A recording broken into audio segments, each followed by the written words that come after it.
this is what is the order and organization decision.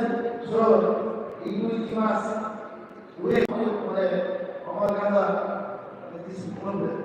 Thanks for clarification. Now, I want to invite Dr. Shamila, Associate Professor and Head of Development. This topic is our student therapy. It is all related with our university development and then the professor of the development. Civil is important. So, this was nice topic. Shamila will prepare nicely. Thank you.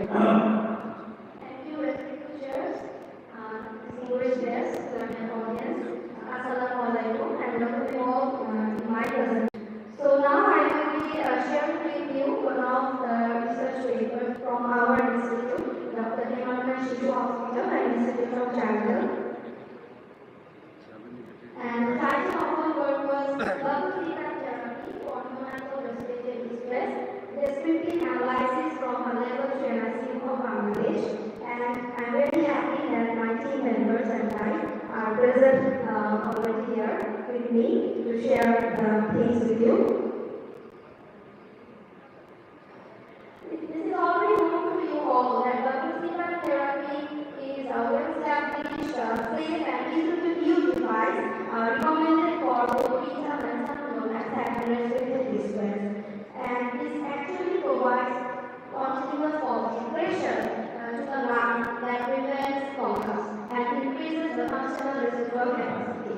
Also decreases the work of breathing illness and helps improve the respiratory distress. And over the years, this double feedback therapy has gained much popularity globally as well as in our country. And from the research, from the beginning of our ICU, we were using this from 2022. We started to use this, but we did not have any studies on this, and we wanted to look about our outcome. So we planned this study to observe the disease pattern of the admitted neonates who require double feedback therapy after admission, and also to find out the complications which were associated with double feedback, and we also wanted to analyze the outcome of these babies. And this was a descriptive study which was conducted in a 30-bedded neonatal ICU of Dr. Kirtinasa Hospital and Institute of Childhood, which is one of the largest pediatric teaching hospitals in Dhaka city. And we conducted this over 2 years from January 2022 to December 2023. And all the admitted neonates who required and treated with bubble feedback from teacher level, we included those babies.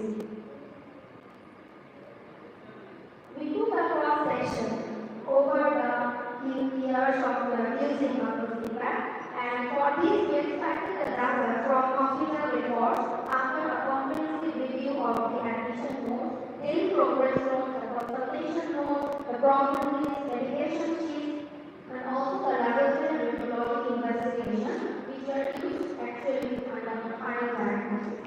And the collected data include the demographic variables, the indications for bubble feedback use, age of initiation, the requirement of those babies, and breathing parameters. We also observed the outcome of those babies in terms of breath successfully or failed, and also final discharge or death.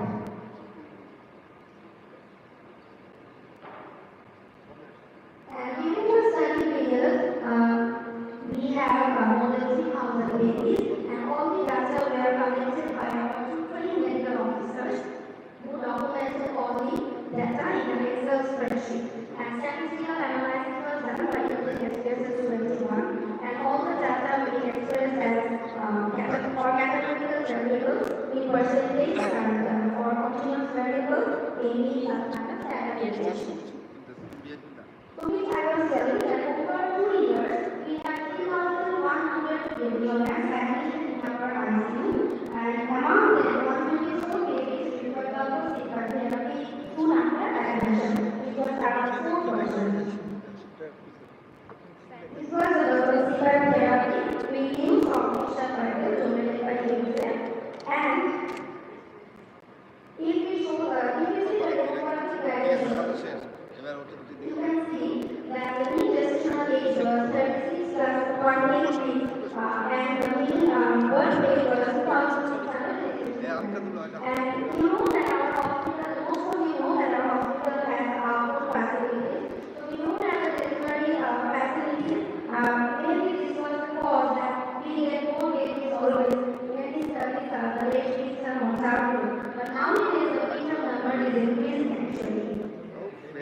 And regarding the workwear categories, 30% were low-profile babies. Most of them were male, and 70 of them were born by lower-income Syrian section.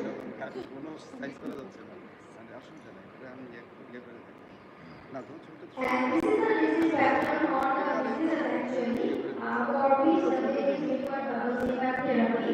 Among them, the predominant predominant disease was pneumonia, either early or late onset. This was 40%, and it was followed by perinatal asphyxia 20%, then congenital pneumonia 15%, respiratory distress syndrome or increase of babies 14%, followed by mass and apnea or prematurity. And mean age of initiation of CPAP was 72 hours plus minus 95, and mean duration of CPAP was actually from 4 days to 4 days plus minus 3 days. And you can see that 40% yes, 40% impartial requirement was seen in 66% of the admitted units. Or the units received the CPAP therapy. And this is the figure showing the complications which reveal that superficial septal erosion was the predominant background means complications we find in these patients, followed by highly puffiness, erythema, and also a significant portion presented with abdominal distension or developed abdominal distension, which are very common we found in CPAP therapy, especially in our developing countries that monitoring and caring is not so much good like developed countries. And in table 3, we are showing the outcome of the babies, where you can see that 88% babies were successfully switched from CPAP, and 14 babies required mechanical ventilation as their babies. And more than 80% of babies were discharged successfully, among these green implants.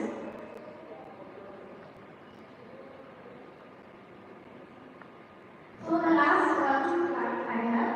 So table 4 is the final slide where you can see that why the 14 babies